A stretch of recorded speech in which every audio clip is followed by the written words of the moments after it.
After a year on the road, I thought I'd get tired of traveling. The endless clatter of railways, highways, and everything in between.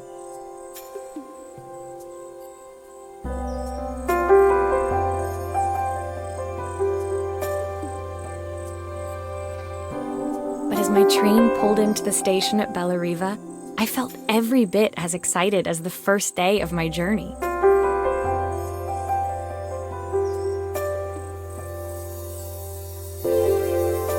A whole year. It felt like a lifetime. The places I'd seen, the people I'd met, of course, the forgotten treasures I'd given a new lease of life along the way.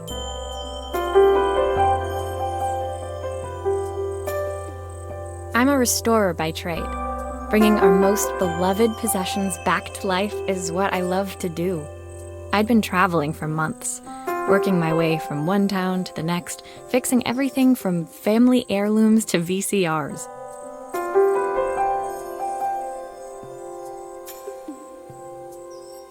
Bellariva was my chance to take a break. Unfortunately, that would have to wait until after I'd unpacked.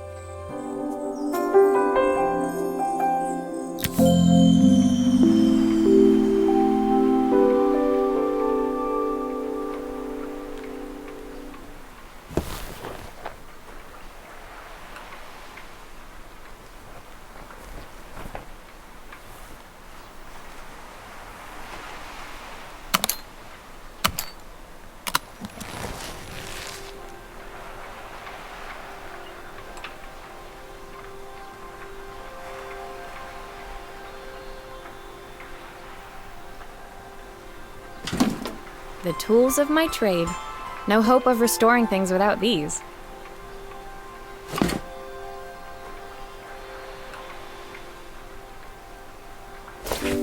My favorite overalls. These will never go out of style.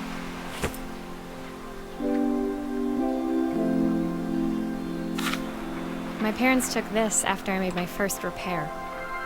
Seems like a lifetime ago. Who doesn't love a scrunchie? Practical and stylish.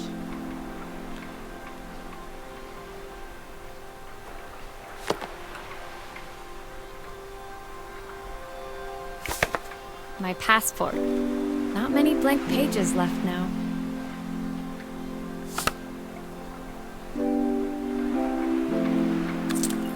I saw a guitarist wearing these at a show once. Rock and roll repair woman, at your service.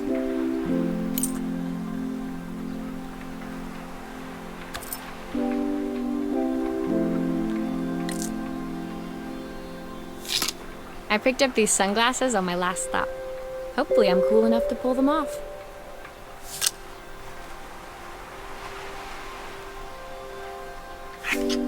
Looking forward to taking more close-ups of my fingers with this. I'll hand these out once I'm settled in. Fingers crossed they get me some work.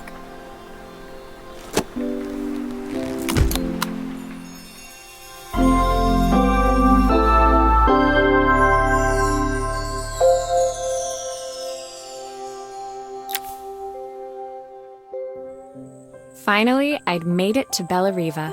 I'd come for the food festival, taking place in a few days' time. After living off TV dinners and instant ramen for the last few months, I was craving a decent meal.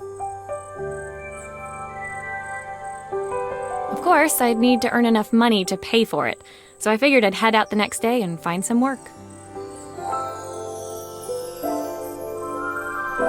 My parents never wanted me to go. They wanted me to stay in their shop and have a simple, stationary life. I knew there was a world out there, beyond the four walls of our antique store, that I had to be a part of.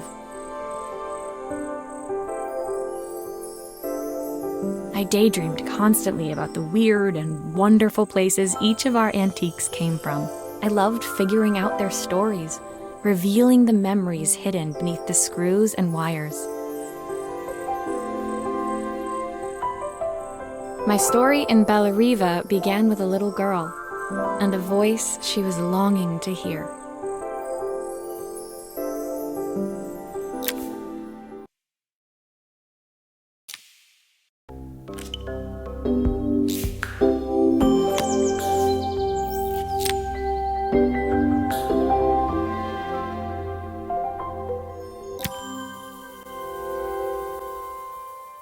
It was my first morning in Bella Riva, and I couldn't wait to leave my hotel and explore. It was a quiet town, its streets and alleyways basking peacefully in the hot morning sun.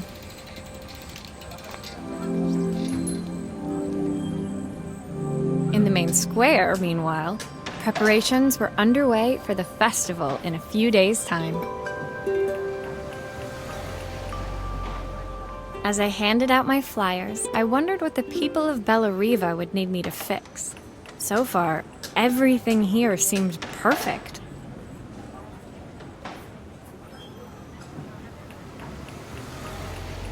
I was starting to worry I'd made a mistake when I felt someone tapping me on the back. Hi, I'm Izzy. Do you know how to fix things?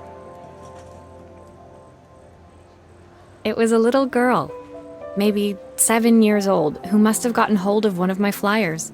She rummaged around in her backpack until she hauled out a battered red cassette deck.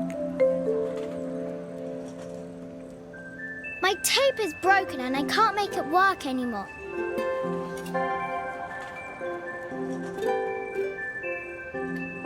I tried to fix it myself, but there's this metal thing in the way. Can you try?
Aha!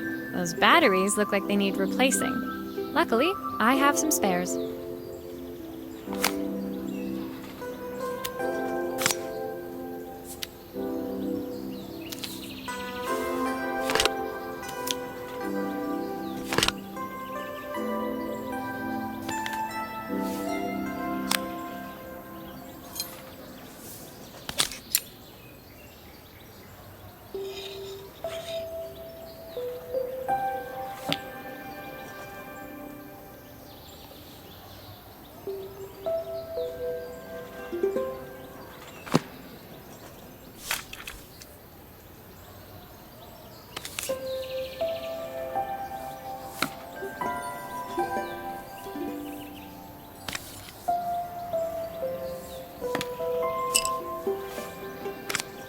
Why did you do that?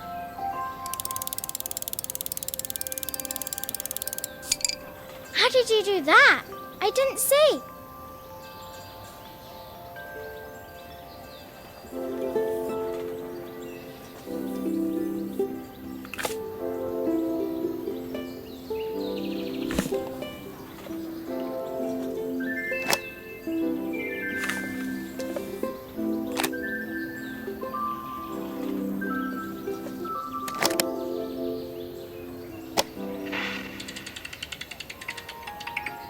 Will you dream a dream for me?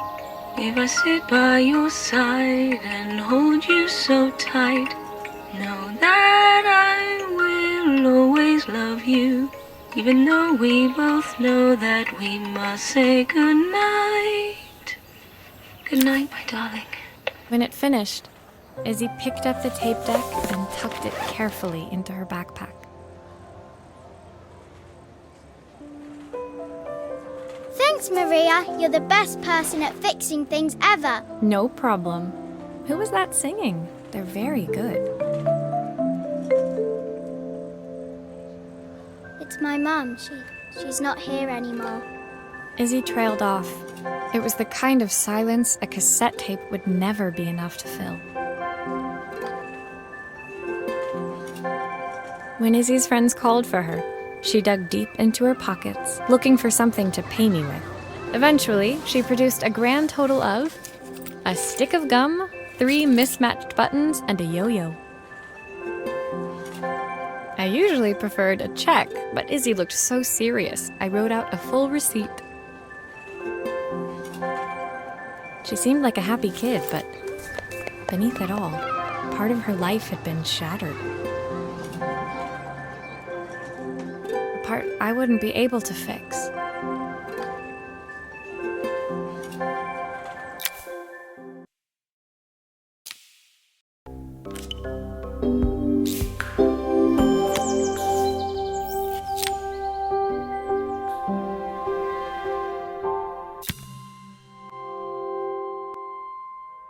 My first repair complete, I spent the rest of the day doing small jobs in and around the square.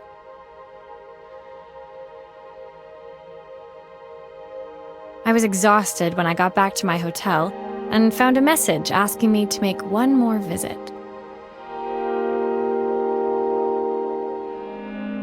The address led me to a quaint little house, a stone's throw from the beach. Bathed in the evening light, it looked beautiful, in spite of its flaking paintwork and chipped tiles.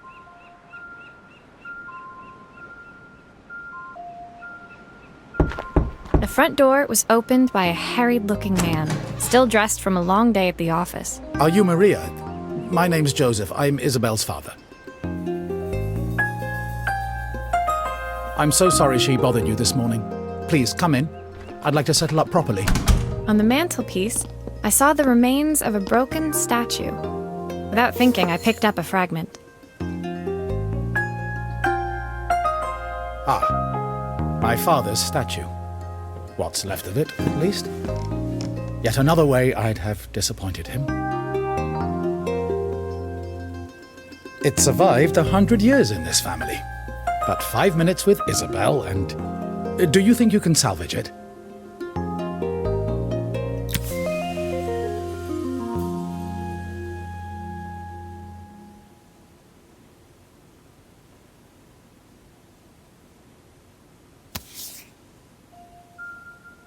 Will you be able to see the glue afterwards?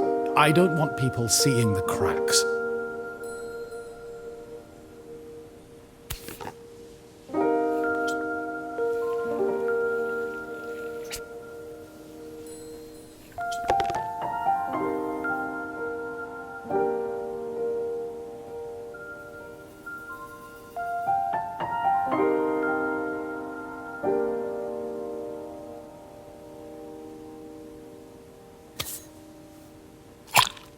Sometimes I think my daughter should come with a warning label.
Is this glue really strong enough to hold everything together?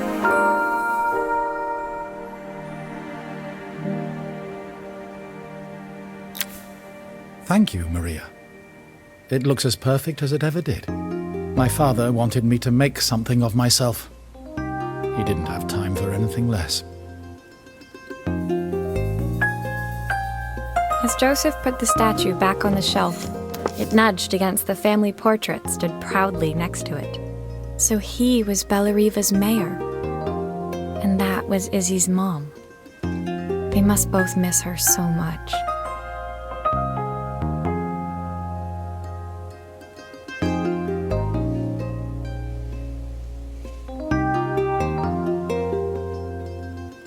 Sorry, I'm a little tired. I've been working late getting things sorted for the festival. There's only a few days to go. Looks like I'll be working late. Again? When I told my parents I wanted to leave, they always found an excuse to be busy, to avoid talking about it. I guess keeping themselves occupied was their way of pretending it wasn't happening. Joseph's work must have been taking up so much of his time. But maybe that was what he wanted. I just hoped he was finding enough time for Izzy, too.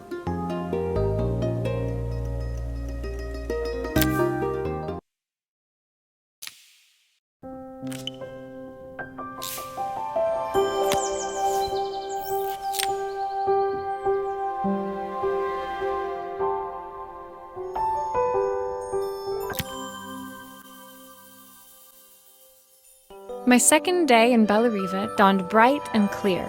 Another beautiful sunny morning. Walking into town, I passed cafes overflowing with customers cradling their morning coffees. I stopped, breathing in the smell of roasted coffee beans and freshly baked pastries. I was about to go inside when the owner of Carmen's, the cafe next door, stopped me. Hello, Maria? Were you here yesterday handing out flyers? I have a job for you. Her place was petite, tucked between its competitors as if hoping they wouldn't notice. Judging by the empty tables inside, though, her potential customers hadn't noticed it either. It's a bit slow today, but we're just getting started. I'm sure it'll pick up soon. As Carmen chatted, she walked over to the counter and returned with an old rotary phone. At least I've got plenty of time to practice my recipe for the festival. It's a new special I've been working on.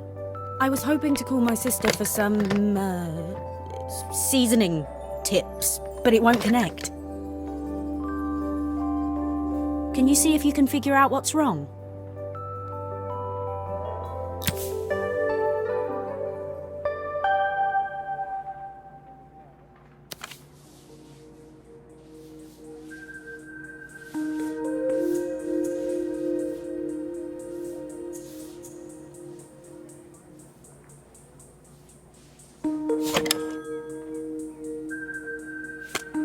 You can fix it, can't you? I can't afford to replace it.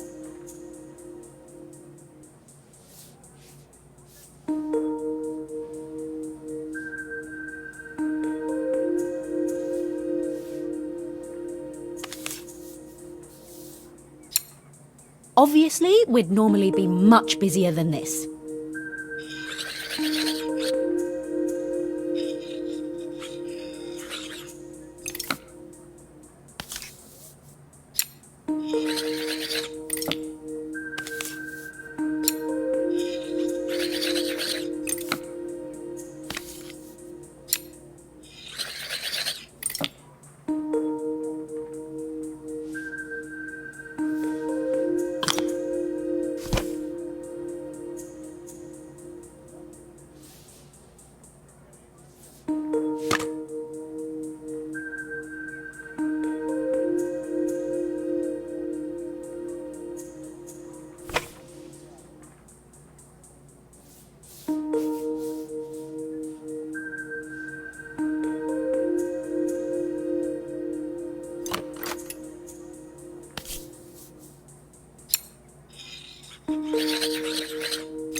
These connections aren't quite right.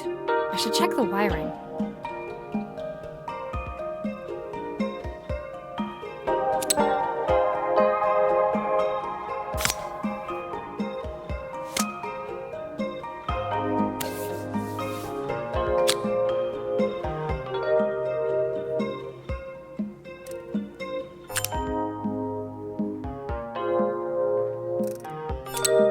Looks like this new circuit board is all hooked up.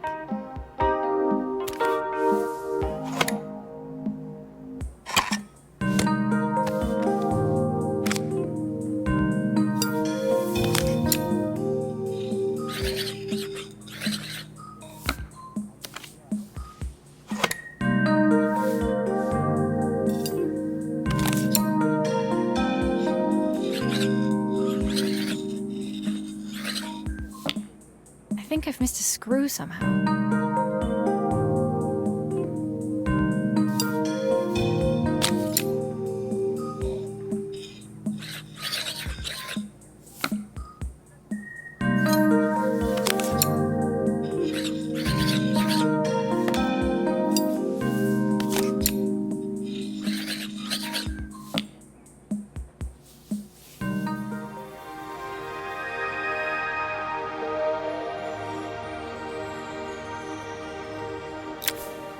When I handed the phone back to Carmen, she seemed almost reluctant to take it from me.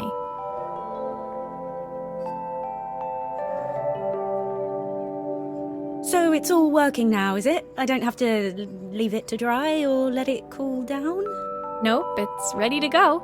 It'll be ringing off the hook in no time. That's if I can pay my phone bill, anyway. And the rent, and the suppliers. Anyway, take a seat and I'll be right with you. Your coffee's on the house.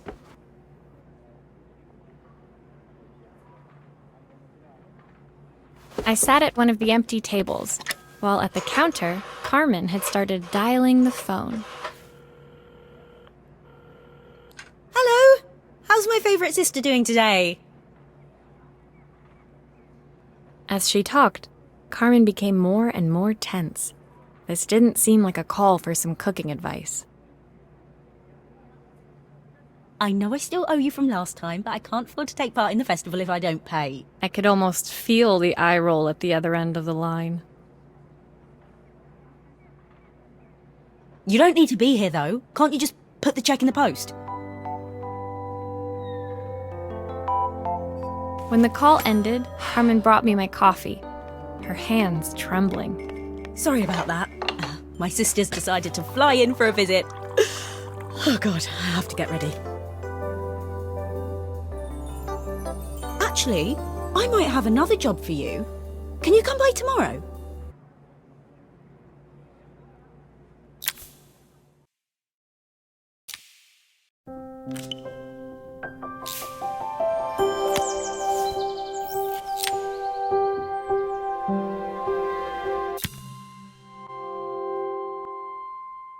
The next day, I'd promised Carmen I'd return to help her get the cafe ready for her sister's arrival. I was about to set out when I received an unexpected call from my hotel's reception desk. Apparently, another guest had asked for me by name.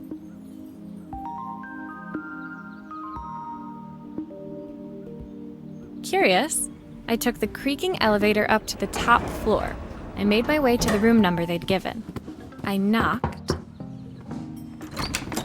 Are you here about the camera? It's about time. The woman in front of me was immaculate. Not a hair out of place or a crease to be seen. My sister tells me you know how to fix things. I'd usually go to an expert, of course, but in this town... So this was Carmen's sister? The two of them couldn't have been more different. Inside her room, I saw a beautiful reflex camera, any professional photographer's dream. The viewfinder is completely dark. I can't see anything through it at all. I assume you can figure out what's wrong.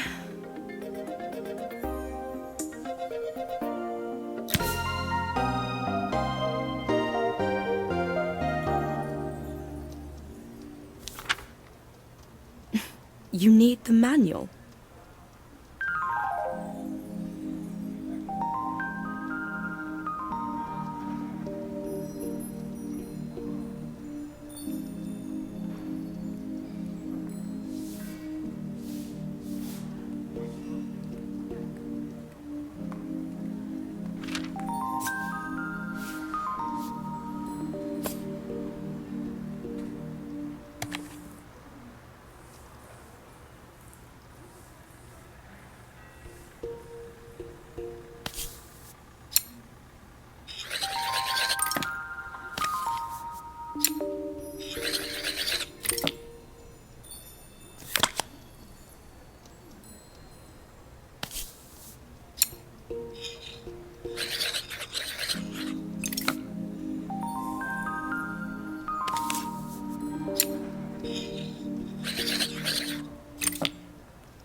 I don't suppose you've fixed anything this valuable before.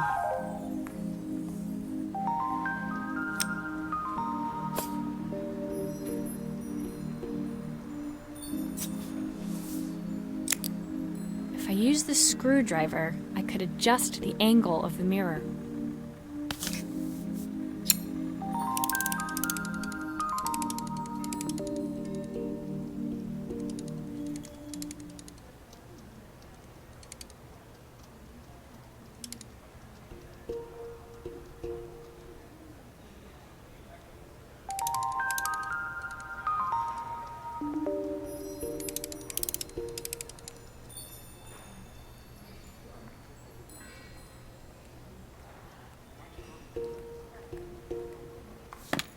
Perfect.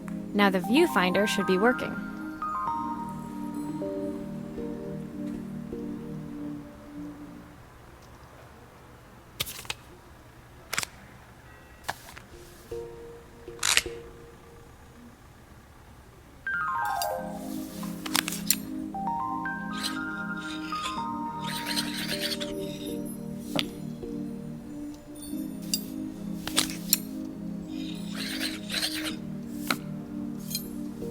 Still a few parts missing.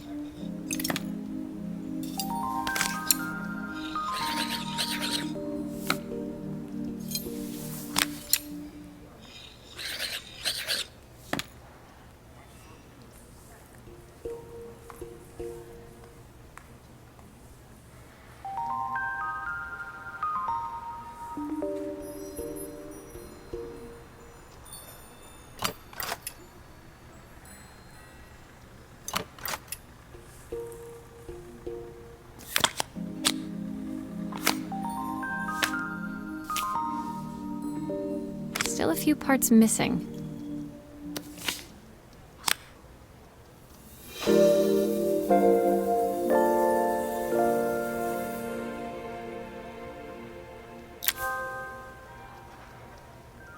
I felt a pang of envy as I handed the camera to Helena. It put my disposable to shame. I picked it up on my first trip to Paris. It's a 1958 limited edition, the first of its kind.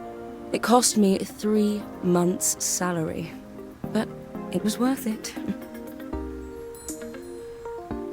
I had no idea what 3 months' salary meant to Helena, but I was pretty sure it was more than I could afford.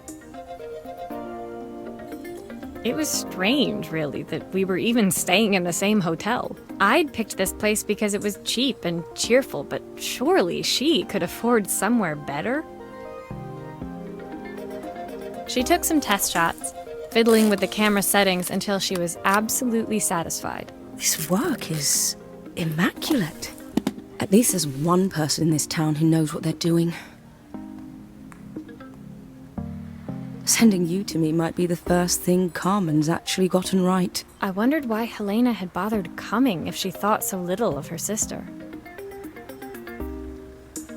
I hear nothing from her for weeks, and then when she finally does call me, all she wants is money. If she thinks I'm lending her another penny, she'll have to convince me it's not a total waste of time.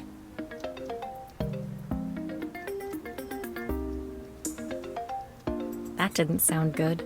If Hurricane Helena was about to hit, I hoped Carmen was ready.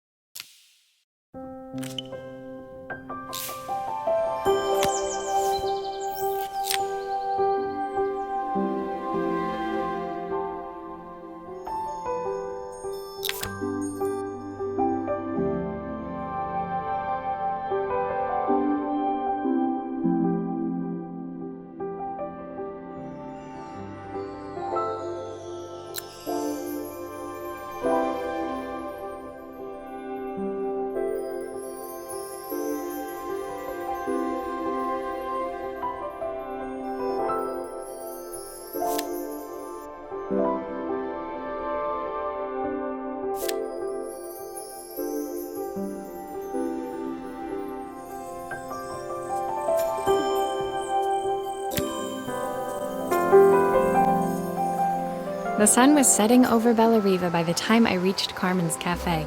From the outside, it looked as quiet as ever, but inside, I found Carmen cleaning like her life depended on it. Maria! Oh, don't mind all of this. If Helena finds one speck of dust in here, I'll never hear the end of it. Carmen seemed pleased to see me, but I sensed the fidgeting tension beneath each sweep of her mop. Trying to live up to the standards of someone like Helena seemed like an impossible task. I hope you didn't mind fixing the camera for her. She was furious when it broke. I really need this to go well. If she doesn't lend me the money, I don't know how long I can keep this place going. Carmen led me to a back room, where she'd laid out the components of what looked like a neon sign. I had this made when I first opened the cafe, but I'm hopeless with electronics. So there was supposed to be a sign outside. This might explain the lack of customers. I'd like to put it up before Helena gets here. Can you give it a try?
I think the whole thing is supposed to light up.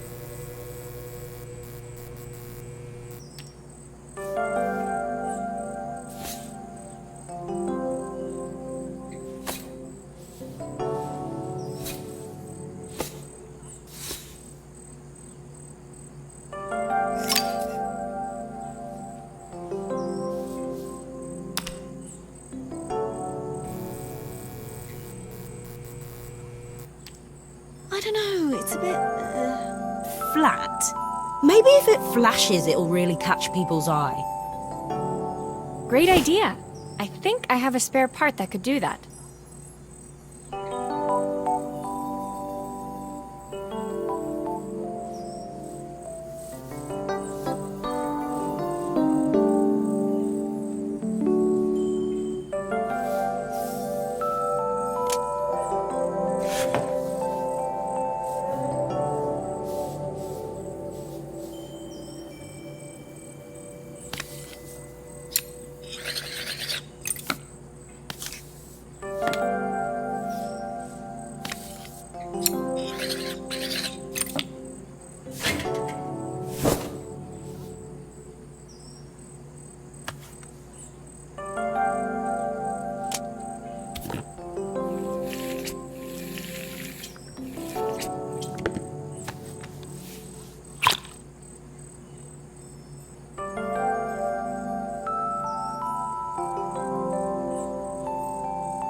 It still needs something else.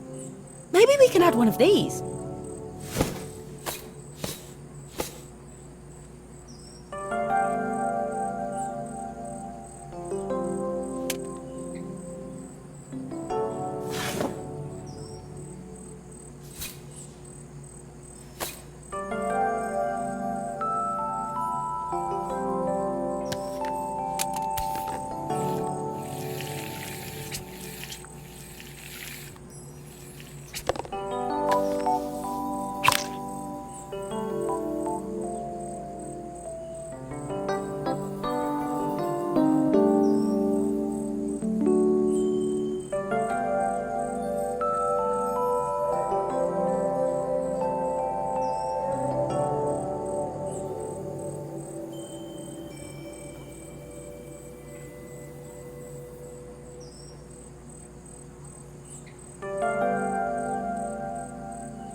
I think the whole thing is supposed to light up.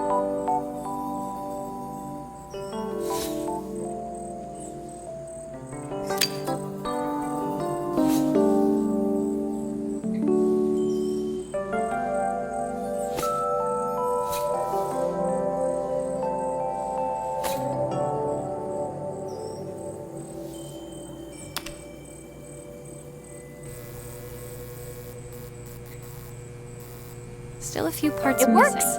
I'll screw everything together again and you'll be set.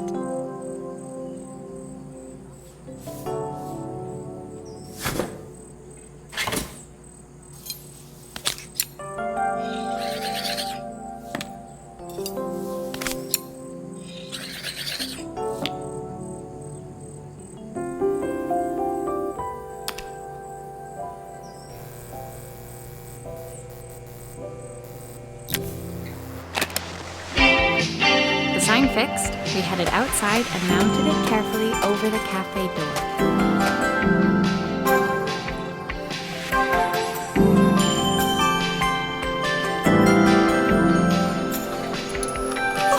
That's perfect, Maria. It looks just how I imagined it. When I had this sign made, it all seemed so simple. Oh, I can't believe I might have to give it all up. I hope I've done enough. A smile froze on her face as she spotted something over my shoulder. I turned to see. Of course, my sister owns the only cafe in this entire town that isn't actually open. For better or worse, Helena had arrived. Carmen opened her mouth to explain, but Helena swept indifferently past her. Finally pausing in the doorway, she turned back towards Carmen. The first thing we're doing is getting rid of that hideous sign. And with that, she disappeared inside. I hoped Carmen's chances of saving the cafe hadn't disappeared with her.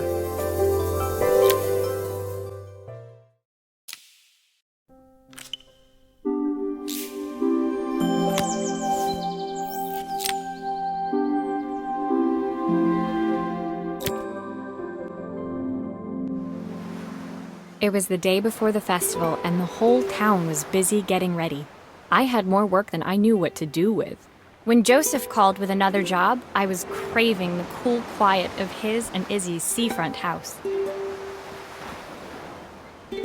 I'd barely reached their front door when I heard someone calling me. Psst, Maria, I need your help. Quickly, it's top secret. It was Izzy, peeking out from the side of the house. She beckoned for me to follow her. She led me through to a beautiful, unruly garden overflowing with flowers of every color. Nestled among them was a playhouse, its doorway almost completely obscured by a towering rose bush. You have to squeeze past it and breathe in real small, like this. Izzy took in a big gulp of air and crawled through the gap and into the playhouse. I hadn't planned on crawling in the dirt today, but the life of a repairwoman never did run smooth. On the table inside, there was an electronic toy. Not exactly the usual stock in my parents' antique shop. I had an accident. I didn't do it on purpose or anything, but it won't turn on anymore.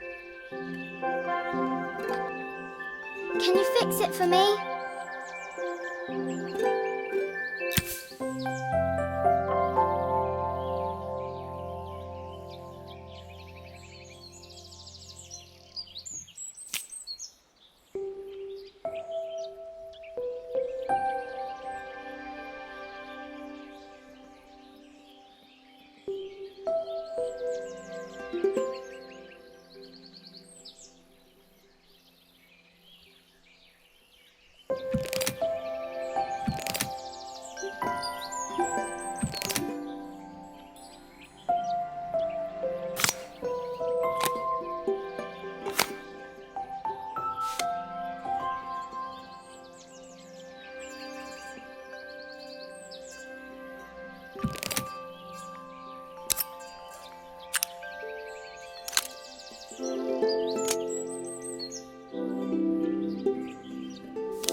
Nothing. Maybe there's an issue with the battery.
Do grown-ups play games as well? Can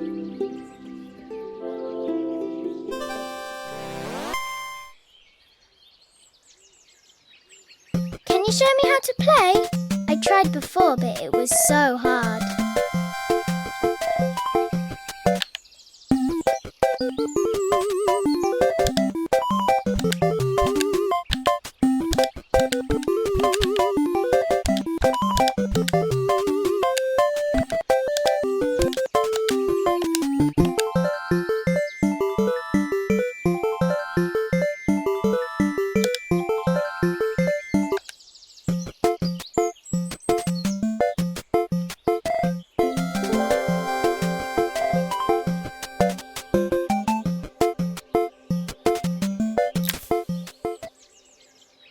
Her toy fixed, I watched Izzy retreat into its screen, taking refuge in a 3-inch world of her own.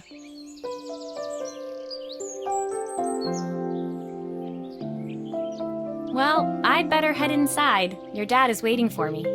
Please don't tell him about the game. He'll think I broke it on purpose. Why would he think that?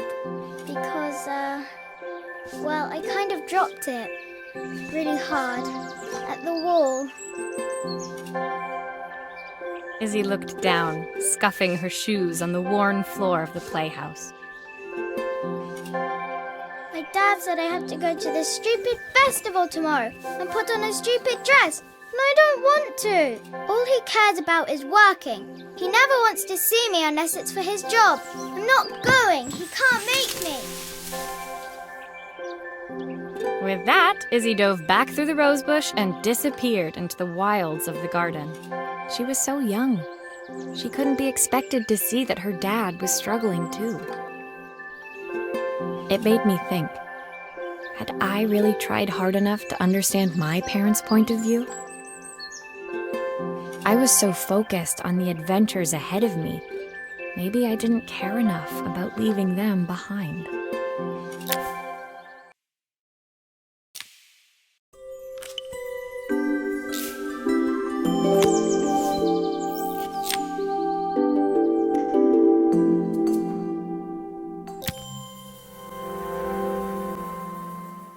Leaving Izzy hiding in the garden, I walked around to the front of the house and rang the doorbell. It was only then I noticed my favorite overalls covered in grass stains. I scrubbed desperately, but it was too late. Maria, what are you doing? What happened to your clothes? I was, repairing a lawnmower. How unusual. Well, do come in. The job I've got for you is a little more delicate. Totally embarrassed, I walked into an orderly room filled with papers and ledgers. So this was his office. You must be so busy getting ready for the festival. Are you looking forward to it? Of course. It's traditional for the mayor to judge food from every cafe and restaurant in town.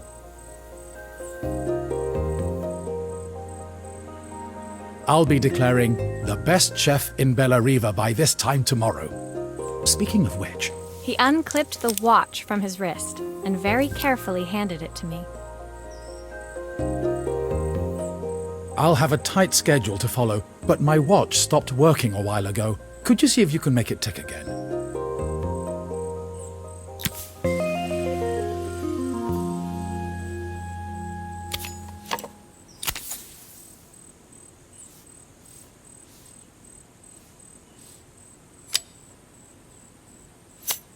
Are you sure it will all fit back together?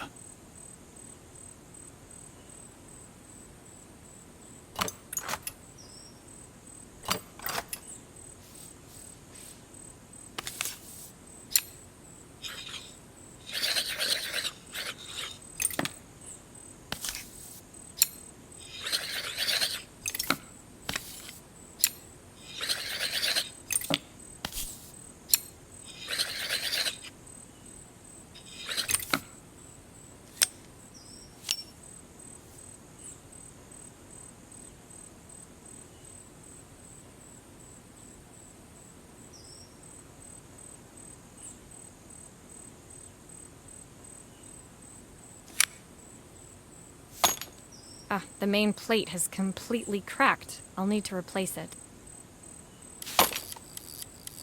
The cogs look good, though. If I'm careful, I can reuse those.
I've not gone a day without this watch since my wife gave it to me.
As I handed the watch back to Joseph, my fingers traced over the engraving on the back.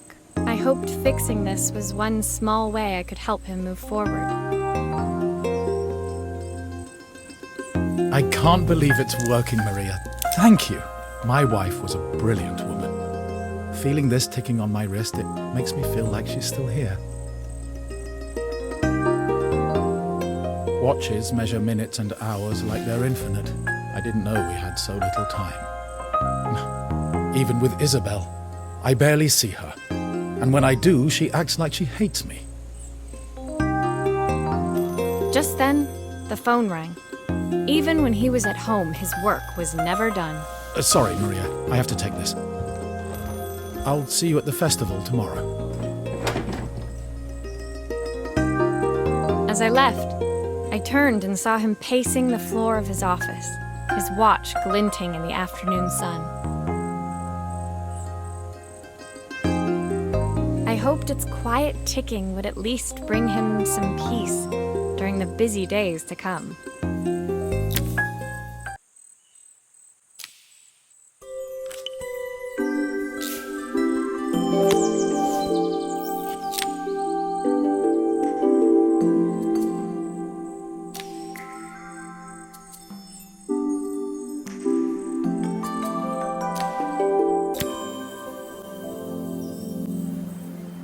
When my last job of the day brought me to Carmen's apartment, the door was opened by someone I didn't expect to see, Helena. Sorry for inflicting this mess on you. Carmen's never seen a knick-knack she doesn't want to buy, apparently. Carmen's apartment was a little chaotic, but totally charming. It was easy to imagine her living in a place like this. It definitely wasn't Helena's style. She seemed more upmarket than flea market. I wondered why she was even here. We're having a clear out, or at least I am. Carmen's not helping, as usual. There's a market at the festival tomorrow. I'm selling some of these things to make her some money. She says she has nothing when there's all this stuff right under her nose. Helena stepped delicately past the items on the floor and reached down to pick up one from the pile. Look at this slide projector. Our parents treasured it, but Carmen treats it like a piece of junk. Can you take a look?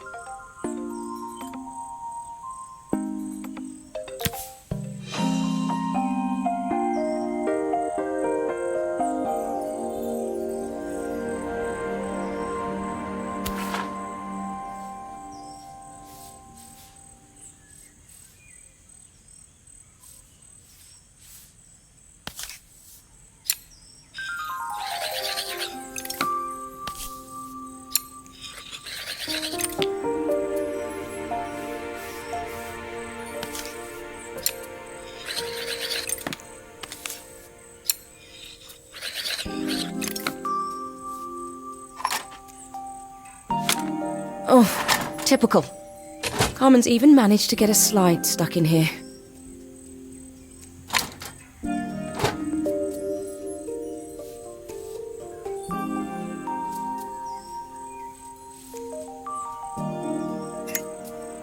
That light bulb is completely smashed.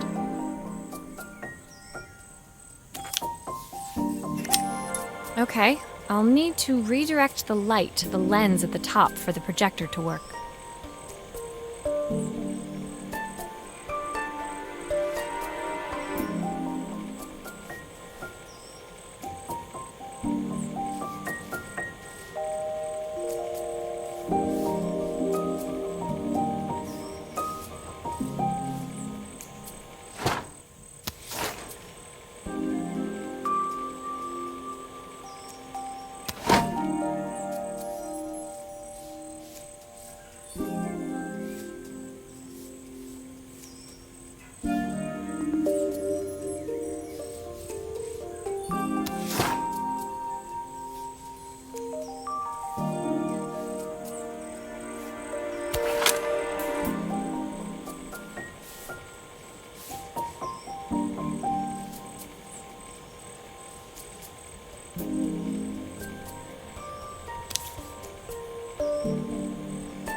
still a part I need to attach. Where does it go?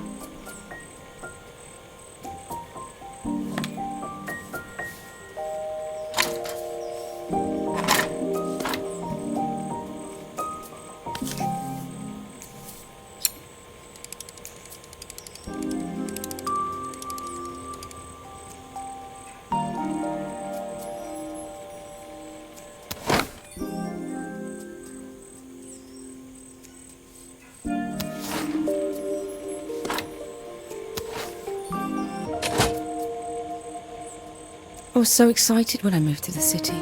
Carmen, she looked so sad.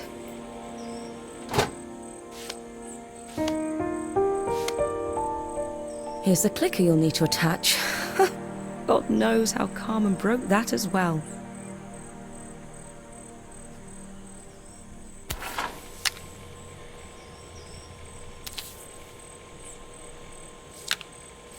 There's still a part I need to attach. Where does it go?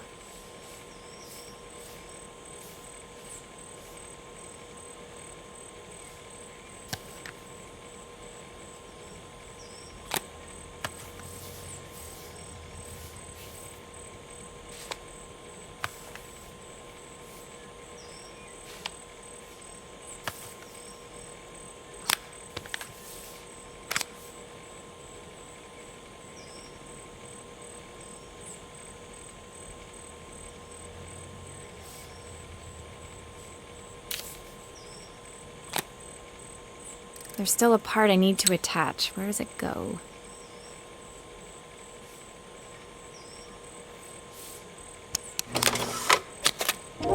When we were younger, Carmen was always following me around.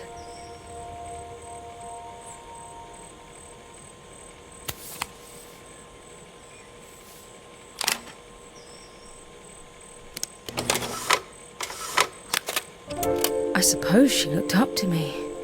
A cool older sister.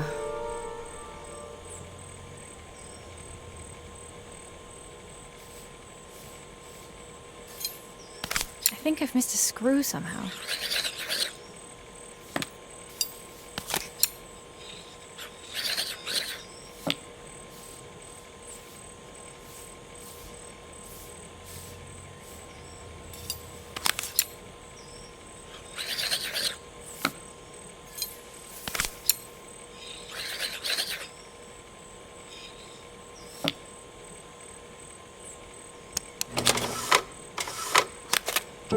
She used to ask me when I was coming home, but I was always too busy. Helena was transfixed, staring at the two young sisters the projector had brought glaringly into focus. I never meant to let her down. But you haven't, have you? You came all this way just to help with the cafe. Plus the money.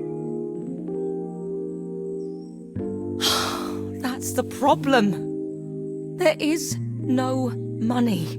I lost my job a few months ago. My savings are almost gone. I have nothing. Carmen thinks I'll throw my checkbook at her bad decisions and make them okay. But I can't. Not this time. You know, the funny thing is, I came here wanting to tell her the truth. But she's so infuriating. How can I ask her for help when all she cares about is herself? Helena fell silent, shrinking under the gaze of her younger self, projected onto the wall. We drifted so far apart when I moved away. It felt like the only thing keeping us together was my bank balance. I know I have to tell her the truth. It isn't fair. But I already lost everything else. What if I lose her too?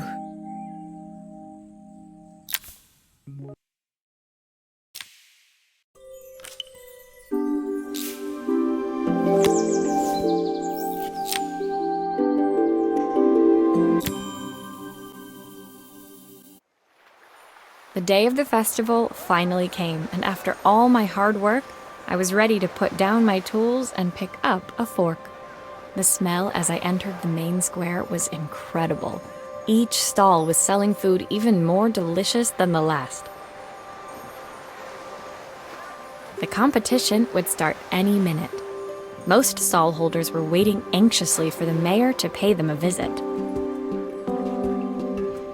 All of them, that was, except Carmen, who was still frantically chopping vegetables and stirring pots. Maria! Thank God you're here. Can I ask you the world's biggest favour? Helena was supposed to help me run the stall today, but she never turned up. Probably too ashamed to show her face. I can't believe she lied to me. Carmen was stirring so furiously she was in danger of tipping the pot over altogether. The mayor will be here any minute for the judging, but I'm almost out of my special. She wasn't really going to ask me, was she? Not on my day off. I have a stove ready to build and everything. Can you set it up and make me a spare batch?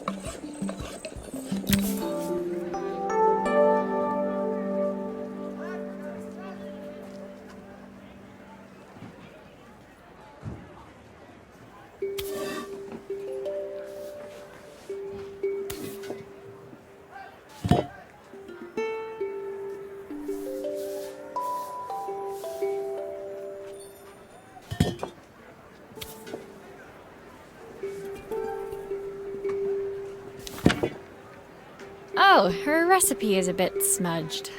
Never mind, I'm sure whatever I put in will be fine.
It all fits. Now to light the gas.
I think that pot is really boiling now. Smells great, if I say so myself. Here are the ingredients that Carmen's given me. What to add first?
That looks good. I'll scoop a spoonful when I'm ready to serve.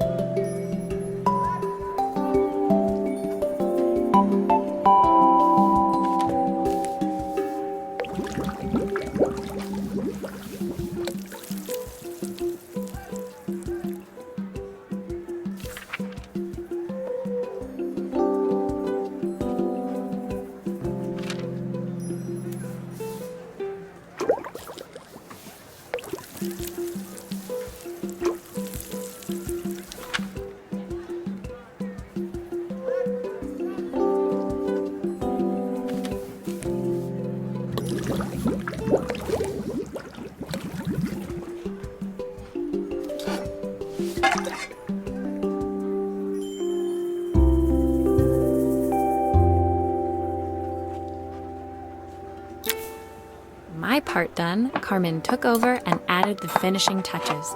It was just in time, and a moment later, Joseph arrived with Izzy in tow. Carmen anxiously handed them both a serving.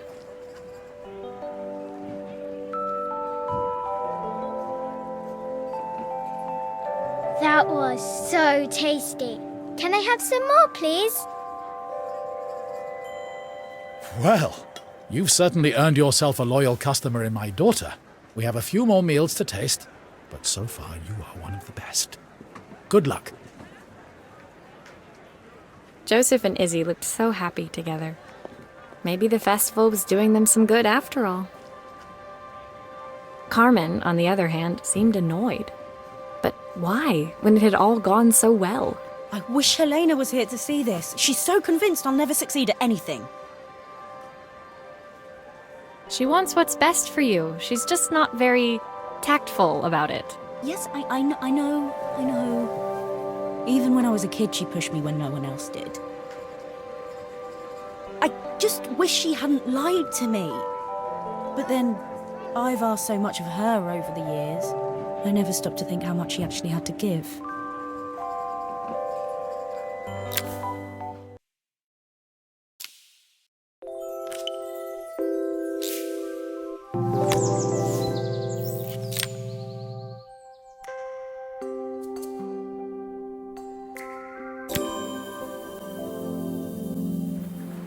The festival finished.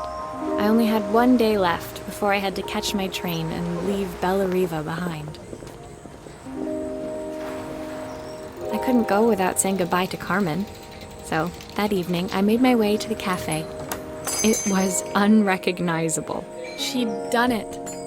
Best food in Bella Riva. Half the town was outside waiting to see what the fuss was about. Maria!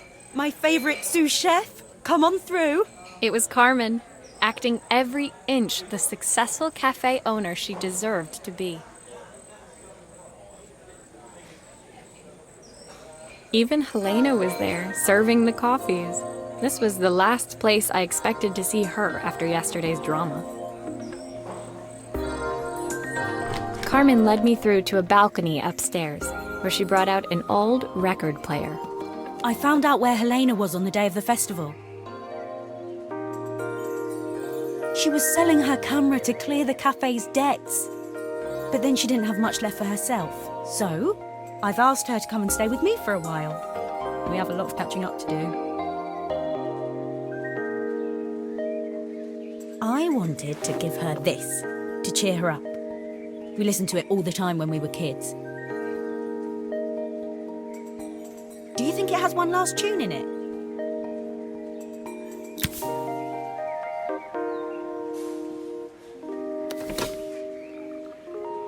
Okay, let's see what happens when we turn this on.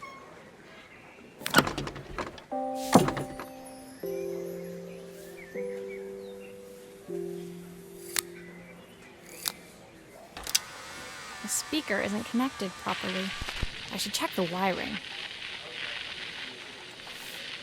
The speaker isn't connected properly. I should check the wiring. The speaker isn't connected properly. I should check the wiring.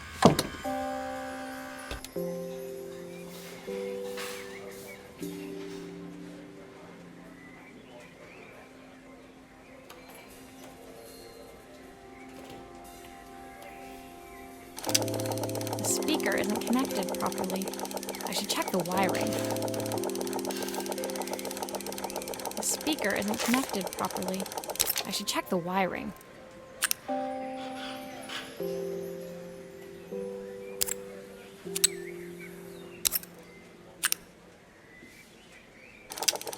The speaker isn't connected properly. I should check the wiring. The speaker isn't connected properly. I should check the wiring. The speaker isn't connected properly. I should check the wiring. The speaker isn't connected properly. I should check the wiring.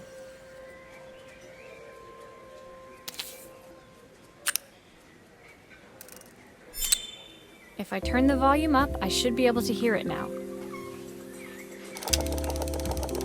The speaker isn't connected properly. I should check the wiring. The speaker isn't connected properly. I should check the wiring. The speaker isn't connected properly. I should check the wiring.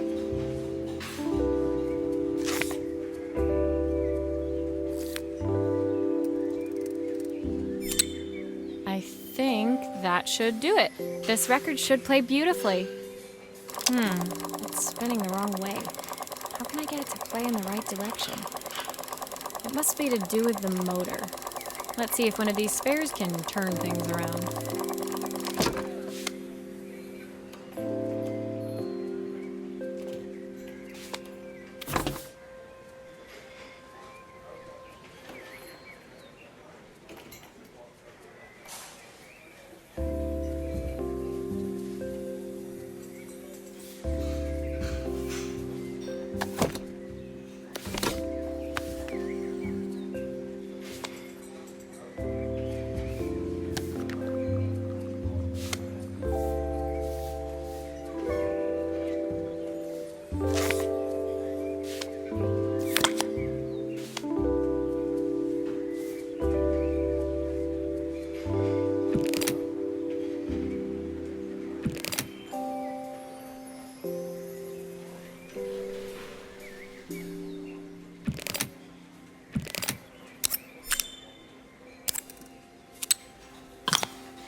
Well, it's playing in the right direction.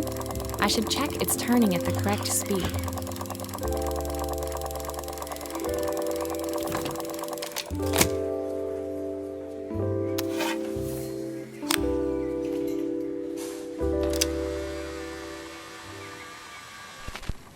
What will remain of these days? The sweetest words I've ever heard.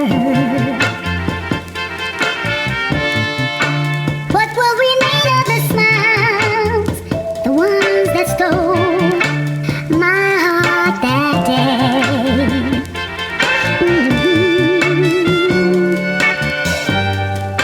Surely you want to know,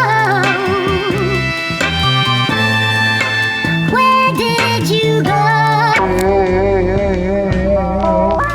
Why'd you leave me alone? Nothing to win or to lose.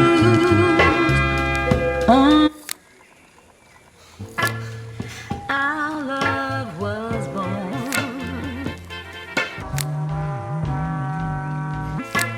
What?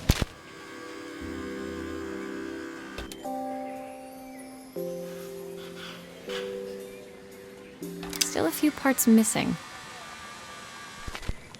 What will remain of these days? The sweetest will.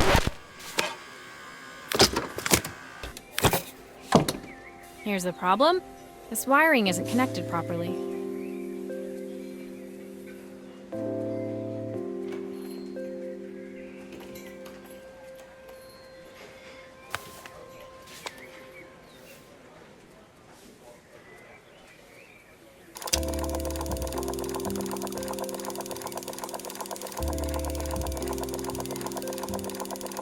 Looks like something is still missing.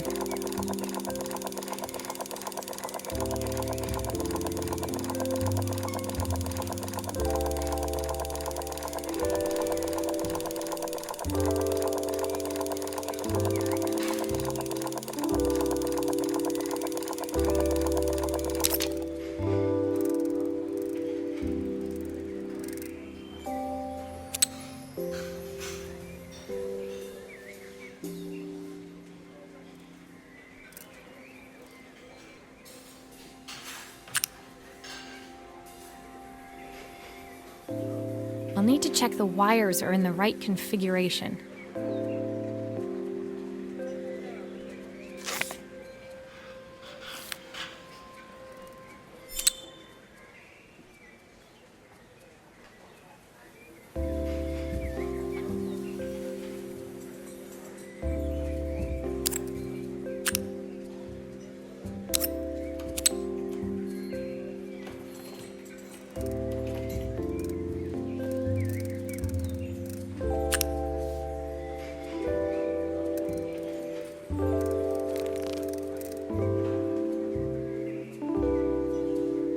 I'll need to check the wires are in the right configuration.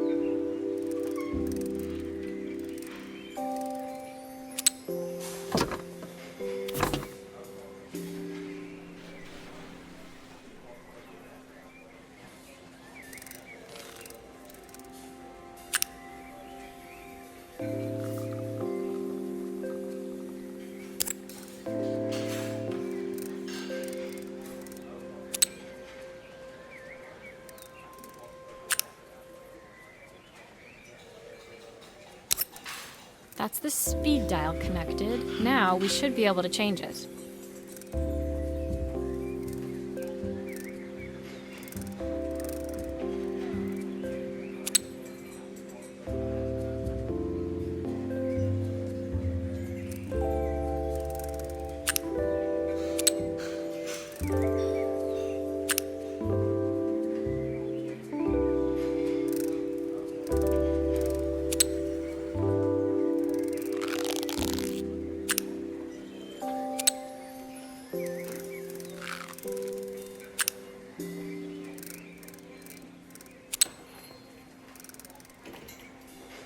I'll need to check the wires are in the right configuration.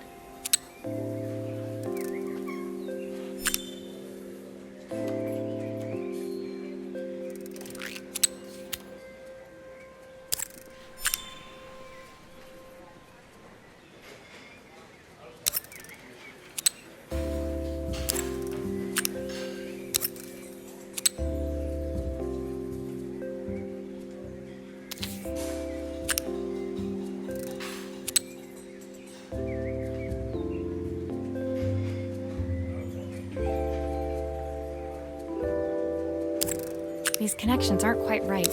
I should check the wiring.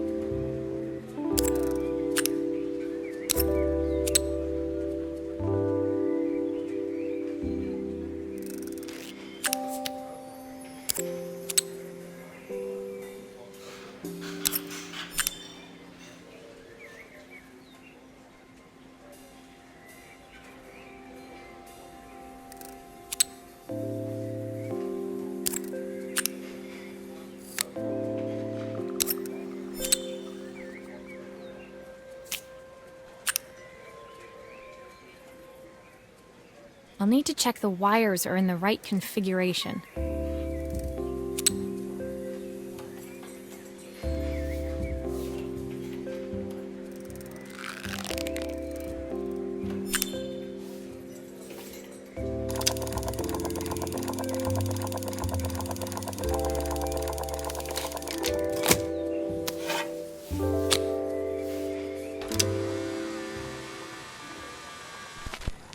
What will remain of these days? The sweetest words I've ever heard. There's still a part I need to attach. Where does it go? The smile.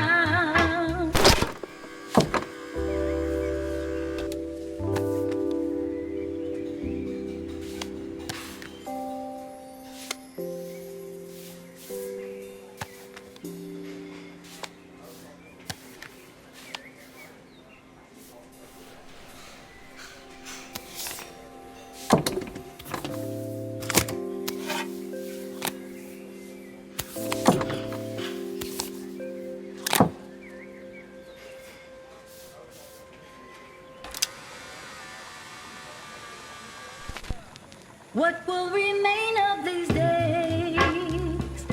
The sweetest words I've ever heard.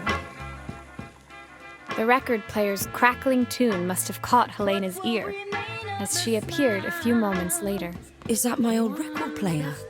I can't believe you've kept it all these years, Carmen. Leaning over the music, they looked just like the young sisters the slide projector had preserved all these years, inseparable once again. Carmen told me about your camera. That was a really generous thing to do. I loved that camera, but I love my sister more. Now it's her time to be the person she wants to be. I'm going to stay here with her for a while. Make up for lost time. Carmen and Helena's relationship wasn't suddenly going to be perfect, but they were both prepared to try. And to think, it had all started because of a call Carmen made about some seasoning tips. I guess in the end, maybe it wasn't so hard to just pick up the phone and dial.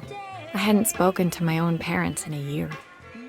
I wanted to hear their voices more than anything. But the silence between us was so cavernous. I didn't know how I'd ever find the words to bridge it.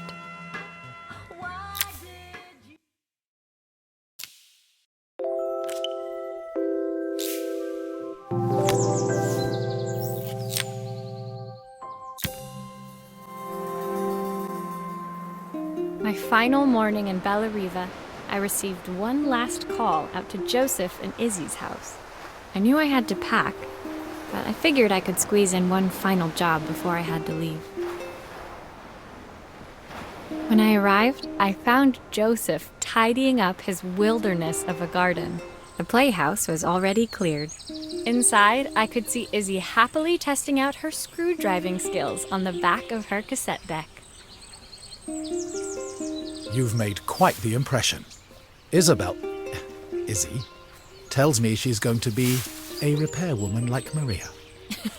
I'm sure she could be anything she wanted if she put her mind to it. She could. She's a brilliant child. Spending the day with her at the festival, I haven't had so much fun in ages. I wanted to give her something before she starts to forget.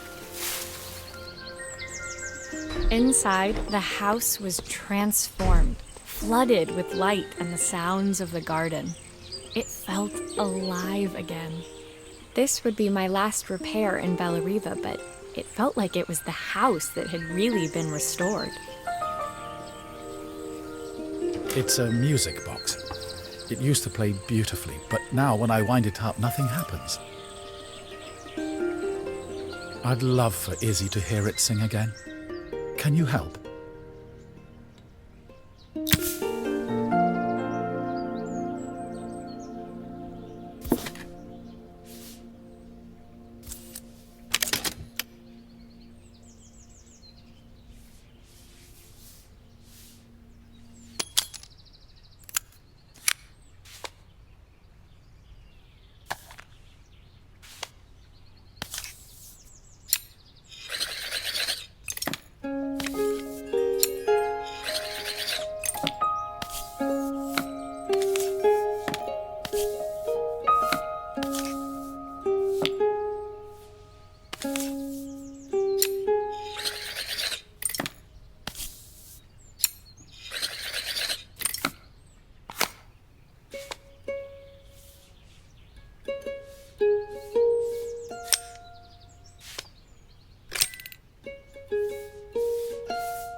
mechanism is completely broken.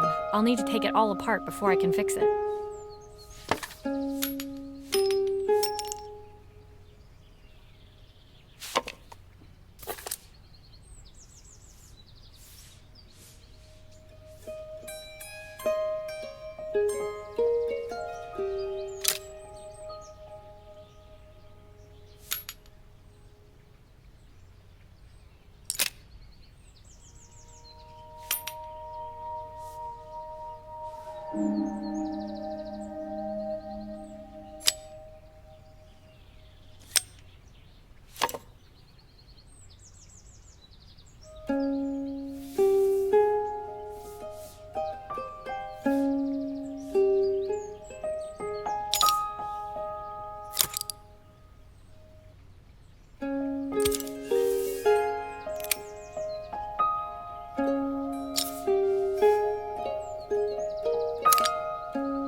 Maria, could you add this family picture of us?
Perfect. The mechanism is good as new.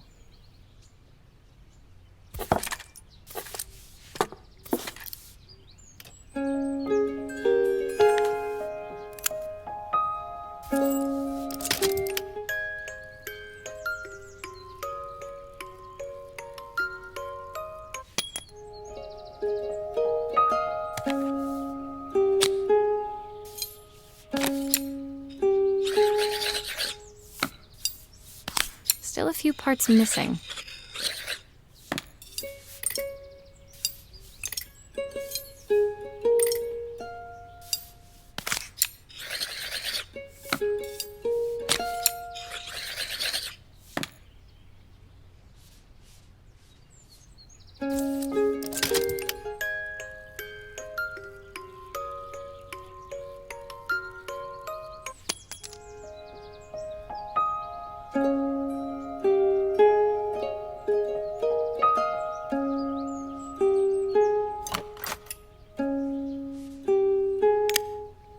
There's still a part I need to attach. Where does it go?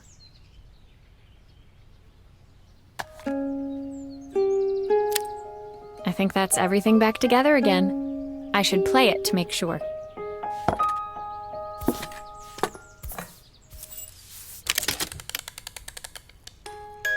My wife used to sing this song to Izzy each night before bed, but I always worked too late to join them. Will you dream a dream for me if I sit by your side and hold you so tight? Know that I will always love you, even though we both know that we must say goodnight. I've missed so much already. I want to be the father my wife wanted me to be. I've ended up so much like my own father, working all the time. Izzy needs me more than that, especially now it's just the two of us. My daughter comes first. Well, until she gets bored of her stuffy old dad anyway. I'll never ever get bored of you, Dad. Izzy came running into the room where Joseph scooped her up and onto his shoulders. She gazed at the music box, her eyes shining. I'd never seen her look so happy. Thank you, Maria, for everything. The things you fixed for me. I'm so glad to have them back. Joseph was a good father, and I could tell he was determined to be an even better one. When it came down to it, that was all any of us wanted. A second chance to make something right. My time in Bellariva was almost over, but before I left, I knew there was something of my own I needed to fix.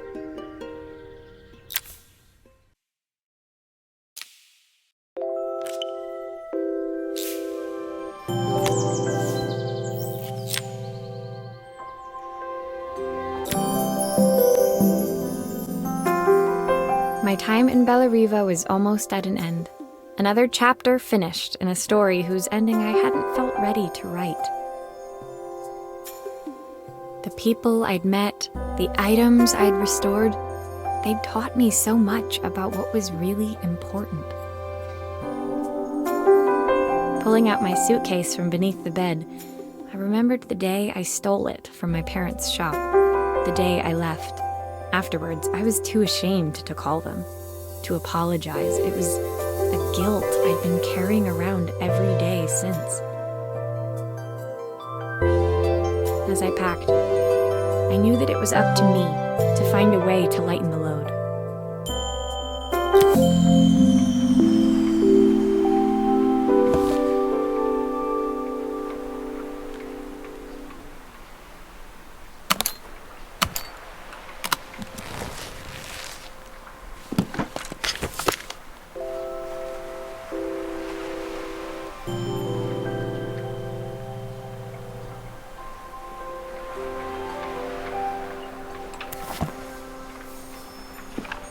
Joseph's idea of light reading for the train.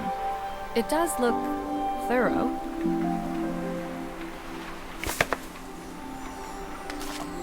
My train ticket. I can't believe it's time to leave Bellariva behind.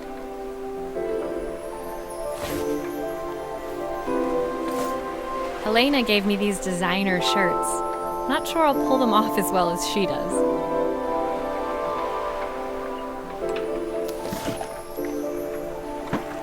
The recipe for Carmen's special. I'm under strict instructions to guard it with my life.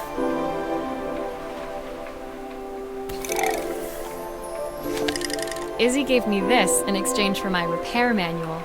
She'll be a pro in no time.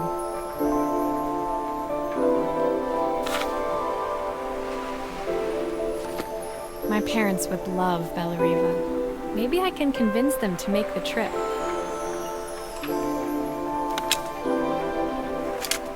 The soundtrack to my travels.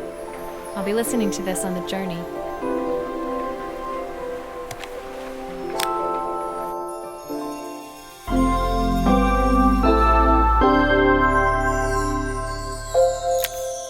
My suitcase was full, but it was my heart that felt heavy as I made my way to the station.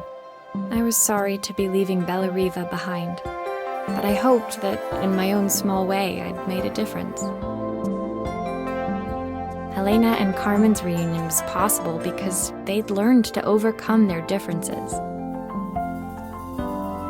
Joseph had realized he shouldn't let his grief or his work get in the way of his relationship with Izzy. They'd each learned to see things from someone else's perspective. Maybe it was time I saw things through my parents' eyes. I knew it would be easier to jump on the next train, put even more distance between us, but I finally felt ready to talk to them. I just didn't know if they would feel the same. Did I even remember their number? I wasn't sure until I reached for the phone and it all came flooding back.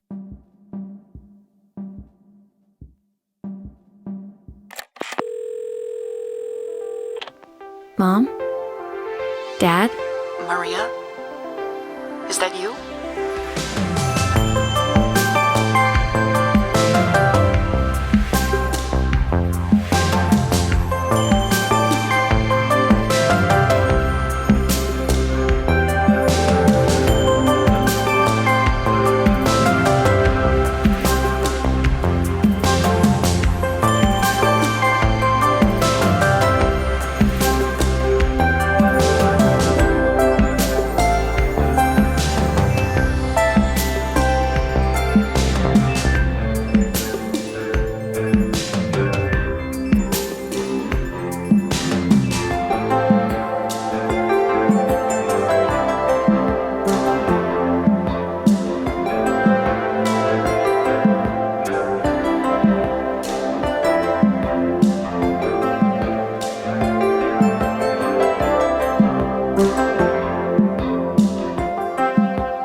Dear Maria, Carmen here. Sorry I haven't written. The cafe's been absolutely manic since you left.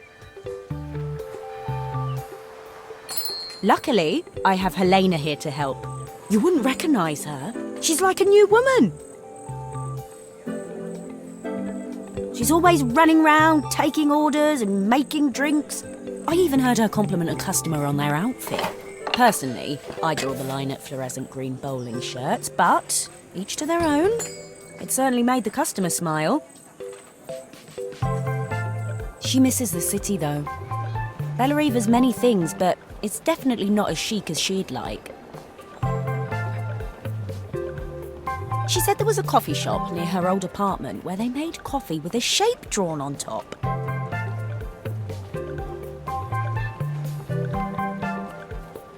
It got me thinking, I'm an award-winning chef. I can figure out how to put a leaf on a cappuccino. A bit of cosmopolitan coffee might be just what Helena needs. Of course, ordering a new coffee machine was the easy part. I wish you could have seen the mess I got into trying to put the thing together.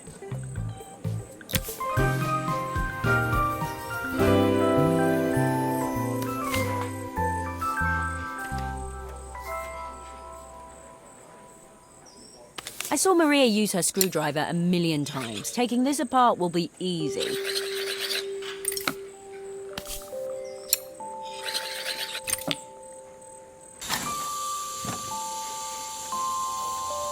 These pipes look pretty simple. I should start with them.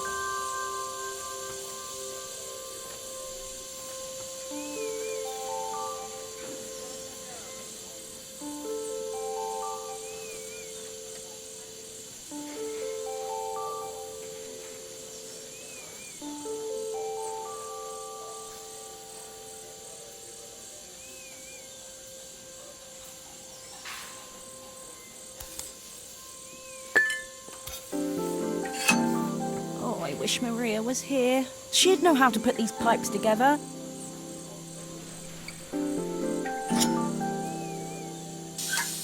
That steam doesn't look good. There must be something wrong with the pipes.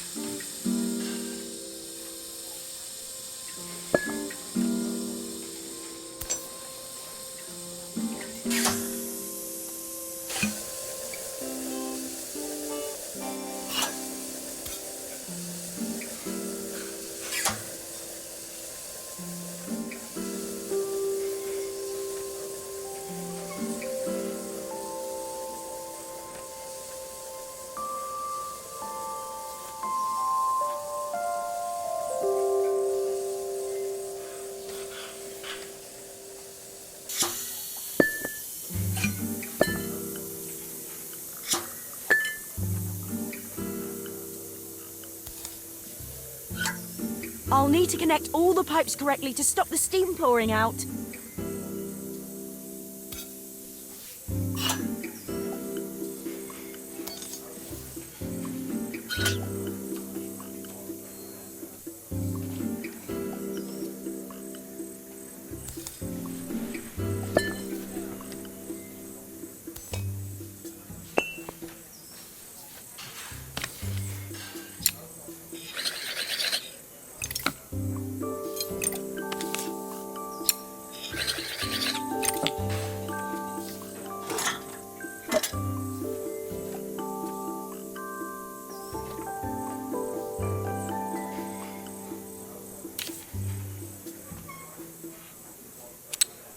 Maybe I should focus on the pipes first.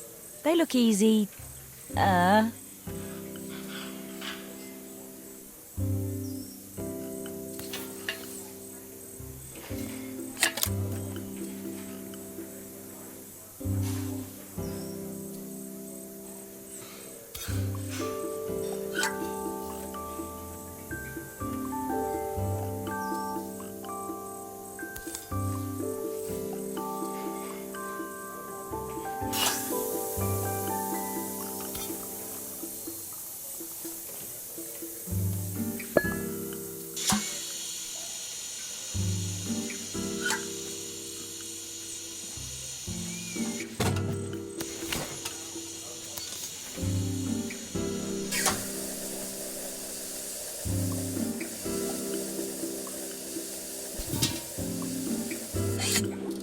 Finally, no more steam.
Are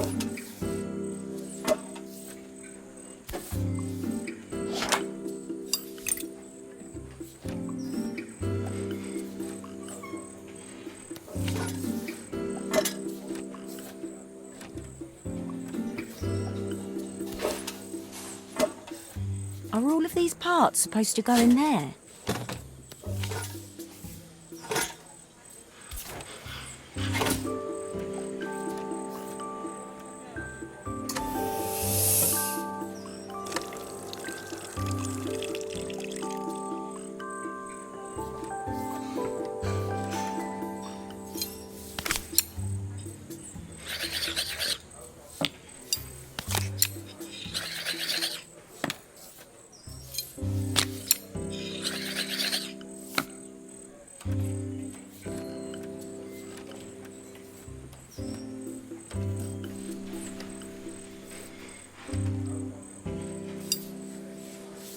It looks like I've forgotten a screw.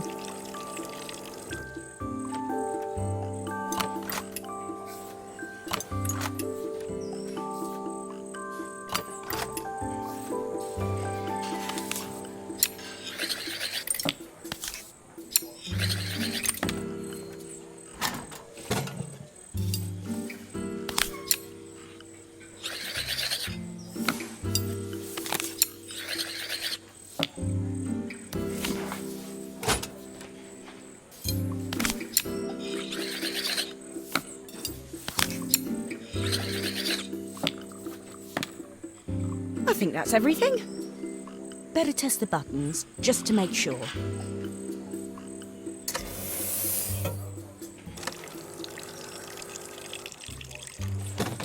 All done. Piece of cake. Time to make my first coffee, I think.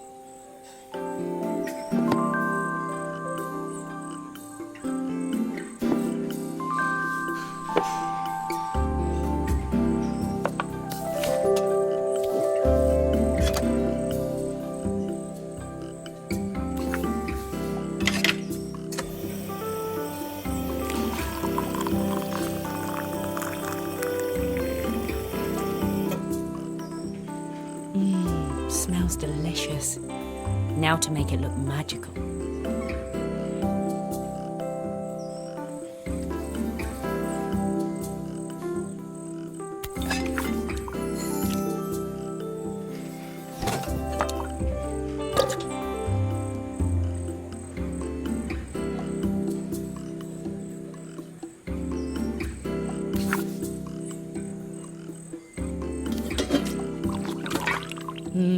A perfect coffee. All it needs is a saucer and a couple of Helena's favourite biscuits.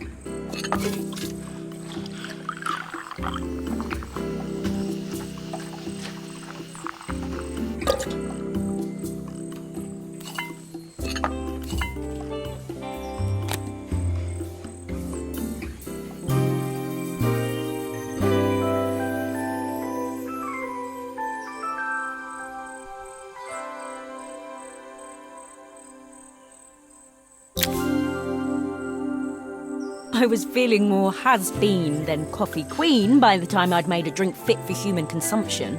It looked a bit, postmodern, but knowing Helena's refined tastes, I hoped she'd think it was intentional. Always the connoisseur, she didn't even bother to look at it at first. She was so busy wafting it under her nose. Steamed up her glasses, of course. How was she going to see my work of art through an eye full of fog? When she finally spotted it, though, she was totally impressed. I'll admit, she spent several minutes trying to figure out exactly what it was I'd drawn. She decided it was probably a horse. Well, what she doesn't know won't hurt her. She was impressed enough to ask for another one. I guess I'll need to get some practice in. The whole thing was such hard work, Maria. I never realised how difficult it was, all that mechanical stuff. It made me realise how much I have to thank you for, so I wanted to say that now. Better latte than never. Hoping you're well. Your friend, Carmen.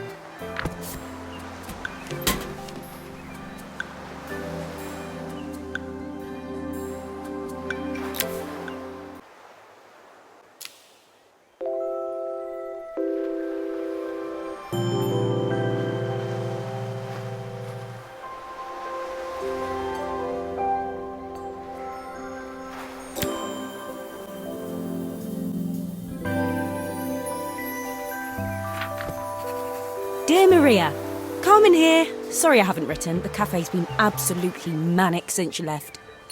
Luckily, I have Helena here to help. You wouldn't recognise her. She's like a new...